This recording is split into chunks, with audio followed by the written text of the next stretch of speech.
I, 29 male, am a commercial architect living and working in Texas. I dated girlfriend for 3 years, and for the first 2 years, things were mostly normal. But over the last year of our relationship, her entire personality shifted to focus on one single obsession. She wanted a viral proposal.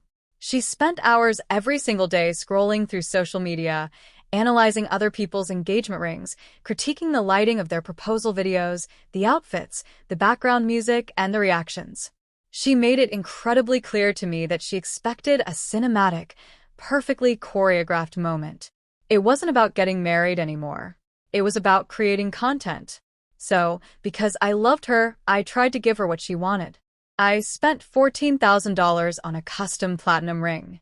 I am a methodical person by nature, so I plan things down to the minute. Over the course of 6 months, I set up 3 distinct, highly detailed proposals. The first attempt was a sunset hike overlooking a beautiful canyon. I hired a discreet professional photographer to hide in the brush to capture the moment naturally. Just as we reached the peak and I reached into my pocket, girlfriend suddenly complained of a severe migraine. She refused to take another step, threw a fit about the humidity ruining her makeup, and demanded we hike back down to the car in absolute silence. The second attempt was a private dinner on a rented yacht. The photographer was posing as a deckhand. Right as dessert arrived and I shifted my chair to kneel, she threw a massive tantrum about the temperature of the wine. She actually screamed at the waiter, completely ruined the mood, and locked herself in the bathroom for the rest of the trip.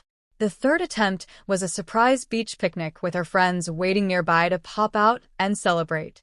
As we approached the beautifully decorated spot, she loudly declared the setup looked cheap and tacky, completely unaware it was for her. I quietly texted her friends to abort the plan and took her to a random restaurant instead. I was exhausted. I was starting to think the universe was sending me a massive warning sign. Then, a few weeks later, I got my definitive answer. We were in our shared apartment. I walked down the hallway toward the living room to ask her a question about dinner, but she was deeply engrossed in a FaceTime call on her iPad. She was talking to her 3 closest friends. I heard my name, so I stopped in the hallway just out of sight. I swear, he looked like a lost dog on that boat, girlfriend was saying. She was laughing so hard, she had to wipe her eyes. I saw him reaching for his pocket, and I just couldn't let it happen.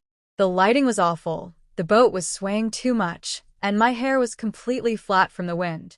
One of her friends asked her why she didn't just let me do it so she could finally get the ring. Because the video has to be perfect, she replied. I've been downloading the footage from his cloud drive. I've been saving your proposal videos to mock with my friends. I have a whole secret folder of him failing. I'm going to keep rejecting the setups until he figures out how to give me a $50,000 production. He needs to earn it. I am not settling for a basic proposal. I stepped around the corner and walked into the room. She saw me immediately. Her friends went dead silent on the screen.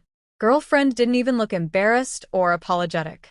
She actually smiled, leaned back on the couch, and crossed her arms like she held all the cards. You heard that? She asked. I did, I replied. She laughed. Good. I've been saving your proposal videos to mock with my friends because they are sad. You need to step it up. It's embarrassing. I'm not saying yes until you give me a moment I can actually post and be proud of. I looked at the person I had spent 3 years supporting. I paid the majority of our rent. I funded her lifestyle, and I had twisted myself into knots trying to make her happy. There was no love in her eyes. There was just a transaction. A demand for a higher production value. I smiled back. Okay. I understand. I turned around and walked into my office. I didn't yell. I didn't pack a bag. The absolute clarity of the moment just washed over me. I was completely done. But simply breaking up with her felt insufficient. She had humiliated me for sport behind my back. She wanted a viral moment in front of an audience, so badly. I decided I was going to give her exactly what she asked for. I needed an audience, and girlfriend was already planning one. Her 20th birthday was a month away. She had booked a private section at an upscale downtown rooftop bar and invited 50 people. She had been dropping heavy hints to her friends and family that I was going to use the party to finally propose. She even sent me links to the exact videographers she wanted me to hire for the night. I went ahead and hired them, but I had a different problem. I had a $14,000 ring and no one to give it to. Enter best friend. Best friend, 29F, and I met in our freshman year of college. We were inseparable. We had a brief, intensely romantic summer right before graduation, but timing and career relocations pulled us apart. We remained incredibly close over the years. Best friend was the person who knew my coffee order by heart, who checked on my mom when she was sick, and who actually asked about my architecture projects because she cared. Girlfriend always hated best friend, purely out of insecurity and jealousy. I asked best friend to meet me at a quiet diner outside the city. I sat in the booth, pulled out my phone, and played the screen recording I had quietly pulled from girlfriend's iPad the day before. I showed her the folder of videos. I showed her the group chat where girlfriend called me pathetic. Best friend sat in silence, her jaw tight. She reached across the table and grabbed my hand. You are breaking up with her, right? Please tell me you are leaving her. I am, I said. But she wants a public proposal at her birthday party. I'm going to do it, but not to her. I looked at best friend. The air between us shifted. It was a strange, heavy moment. All the years of late-night phone calls, the effortless comfort, the way we naturally gravitated toward each other in crowded rooms. It all suddenly surfaced. Marry me, I said. It started as a half-joke, a sarcastic deflection to mask the betrayal I was dealing with. But as the words hung in the air, the sarcasm evaporated. I meant it. Best friend stared at me. She didn't blink. Are you serious? I've spent 3 years trying to force something with someone who views me as a prop, I told her. You are the only person who has ever actually been in my corner. I love you. I think I always have. Best friend took a slow, deep breath. A genuine smile broke across her face. I've been in love with you since we were 21. Let's do it. Let's ruin her party. The night of the birthday party arrived. The rooftop was packed. Girlfriend was wearing a custom white dress, essentially telegraphing to the entire room that she was expecting a diamond. Her friends had their phones out, tracking my every movement. The hired videographers were circling the room, getting B-roll footage. At 10 o'clock, girlfriend tapped her glass. She stood in the center of the room, looking at me expectantly. The crowd quieted down. I took the microphone. I walked to the center of the floor. Thank you all for coming, I started. Tonight is about celebrating someone's future. It's about recognizing what is truly important and who is truly there for you when the cameras aren't rolling. Girlfriend beamed. She adjusted her posture, ready for her viral moment. Her friends pushed closer, phones recording. I reached into my jacket. I pulled out the velvet box. I walked right past girlfriend. I didn't even look at her. I walked straight to the back of the room, where best friend was standing near the bar. I dropped to one knee. I opened the box. You are the best thing that has ever happened to me. Will you marry me? Best friend covered her mouth, her eyes shining. Yes. Absolutely yes. I slid the ring onto her finger. The room erupted. But it wasn't an eruption of cheers. It was pure, chaotic confusion. The videographers kept rolling. Girlfriend's friends, confused by the sudden change in script, automatically kept their cameras pointed at the action. I stood up and kissed best friend. Then came the scream. It was a guttural, piercing shriek. Girlfriend stood in the center of the room, her face contorted in absolute horror. She looked at me, then at the ring on best friend's finger. She realized she had been entirely replaced in her own highly produced movie. She turned and ran out of the venue sobbing. Her friends, still holding their phones up, literally filmed her running out in tears. The fallout was immediate, and girlfriend's entitlement reached levels I didn't know were legally possible. By the time I got back to our apartment that night, she was already there. She had barricaded the front door. When I finally unlocked it and pushed it open, she was standing in the living room, hyperventilating. Give me the ring, she demanded. That ring was bought for me. Legally, it is mine. It was purchased with the intent of being a gift to me.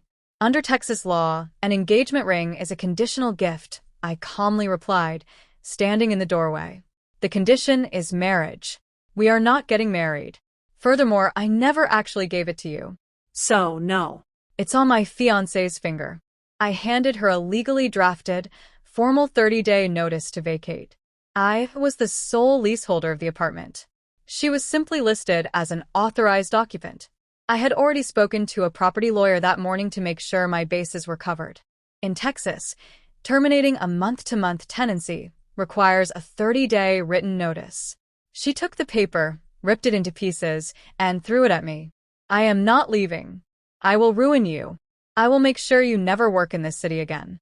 I packed a bag and went to stay with best friend.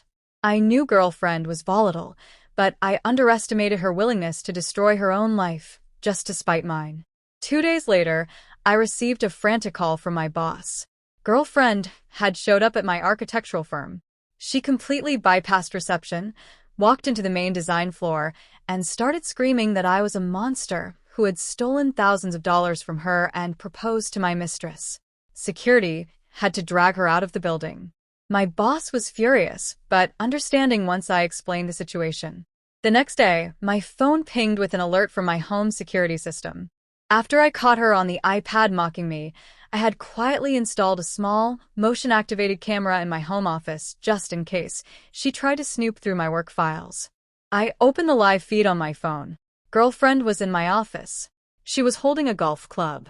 I watched in real time as she systematically smashed my 2 expensive curved drafting monitors. She swept my hard drives off the desk. Then, she walked into the bedroom, pulled my tailored suits out of the closet, and poured industrial bleach all over them. I didn't intervene. I just pressed save on the recording. Her final dirty trick came the very next day. I was served with an ex parte temporary restraining order. She had gone to the county courthouse and filed a sworn affidavit claiming I had physically assaulted her and threatened her life when I handed her the eviction notice. Because courts rightfully take domestic violence claims seriously, the judge granted the temporary order pending a formal hearing in 14 days. The order legally prohibited me from coming within 500 feet of my own apartment. She thought she had won. She texted me from an unknown number saying I should enjoy living on the street. The apartment was hers, and she was keeping all the furniture. She had played every manipulative, entitled card she had. She weaponized the legal system, tried to destroy my career, and vandalized my property. She thought I was going to fold, negotiate, or hand over the ring to make it stop. She was incredibly wrong. I didn't respond to her text. I handed everything to my lawyer. 14 days later, we walked into the county courthouse for the restraining order hearing. Girlfriend sat at the petitioner's table, looking incredibly smug. She wore a conservative dress and managed to squeeze out a few fake tears when the judge asked her to verify the claims in her affidavit. She testified under oath that on the night of the party, I had violently shoved her into a wall and threatened to kill her. My lawyer stood up. He didn't cross-examine her aggressively. He just asked for permission to submit digital evidence into the record. He played the security footage from the apartment hallway on the night in question. I had pulled the tape from the building's management. It clearly showed me standing outside the door, calmly handing her the paper and walking away while she threw a tantrum and ripped it up. No shoving. No violence. Complete physical distance. Then, my lawyer played the footage from my home office. The judge watched girlfriend absolutely destroy my expensive work equipment with a golf club and bleach my clothing. The judge's face turned completely rigid. He looked at girlfriend, who had gone entirely pale. She started stammering, trying to say the video was fake or taken out of context. "Ma'am," the judge said, his voice echoing in the quiet courtroom. "You have committed perjury in my courtroom. You have weaponized a system designed to protect actual victims of domestic violence. The temporary order is dissolved immediately." My lawyer wasn't done. Under Texas property code, a tenant or occupant who maliciously damages the property or creates a severe nuisance can be subjected to an accelerated eviction process. Because the TRO was dissolved and we had video proof of her criminal mischief, my lawyer handed her a 3-day notice to quit for severe lease violations right there in the courtroom. He also handed the judge a copy of a civil lawsuit we had filed that morning. I was suing her for $8,000 in property damage, plus attorney's fees and intentional infliction of emotional distress. Furthermore, my lawyer explicitly requested the judge forward the transcripts and video evidence of this hearing to the district attorney's office for perjury and filing a false police report. The judge gladly agreed. The fallout for her was absolute. Because of the 3-day notice for criminal damage, my lawyer filed an unlawful detainer lawsuit immediately when she refused to leave. She tried to fight the eviction, but with the perjury record and the video of her smashing the apartment, the housing court judge ruled against her in minutes. A few days later, the county sheriff arrived at the apartment. I stood on the sidewalk and watched as the deputies physically escorted her out of the building. She had to leave all her heavy furniture behind because she hadn't bothered to hire movers, arrogantly assuming she would win the court case and keep the apartment. She stood on the curb with 3 trash bags of clothes, crying. This time, there were no cameras recording her. She was just entirely alone. The civil suit went through smoothly. She defaulted because she couldn't afford a lawyer to defend herself.